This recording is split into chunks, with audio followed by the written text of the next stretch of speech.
Welcome to the broadcast. You're watching KTN Prime. I'm Jesse Rogers. Our sign language interpreter tonight is Meresha Owiti.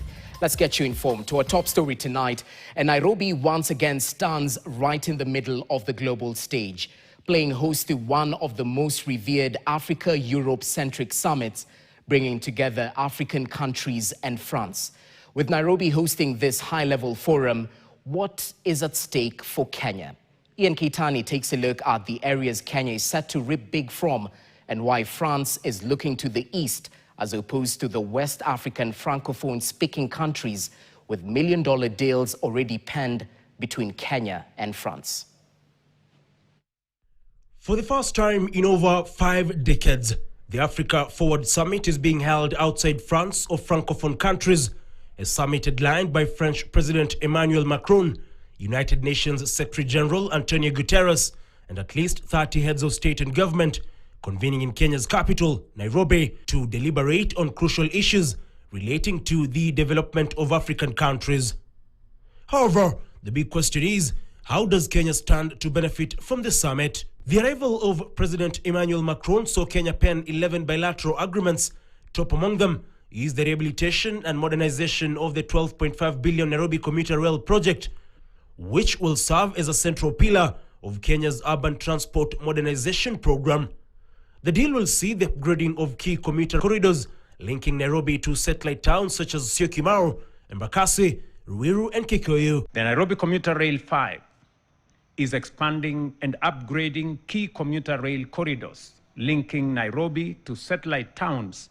Kenya will also benefit from the signing of an agreement aimed at establishing a joint venture to develop and finance logistics and port infrastructure, an investment worth about 104 billion Kenya shillings.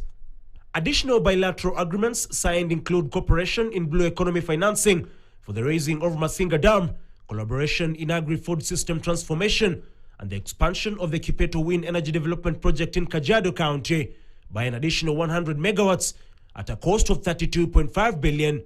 However, the summit and signing of the agreements represents a strategic opening in East Africa for France at a time when the Emmanuel Macron-led administration is recalibrating its Africa policy following military withdrawals and political tensions in parts of West Africa. You always appreciated your commitment to African and global issues, and this is why we decided to have this African Forward Summit being organized here in Nairobi. This signals a broader move towards economic diplomacy, infrastructure development, and regional partnership beyond France's traditional francophone sphere of influence.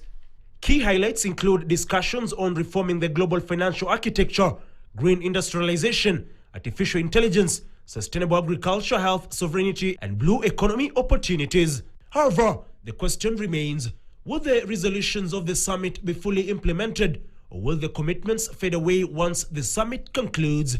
Ian Keitani for KTN Prime. Thanks, Keitani. In related news, President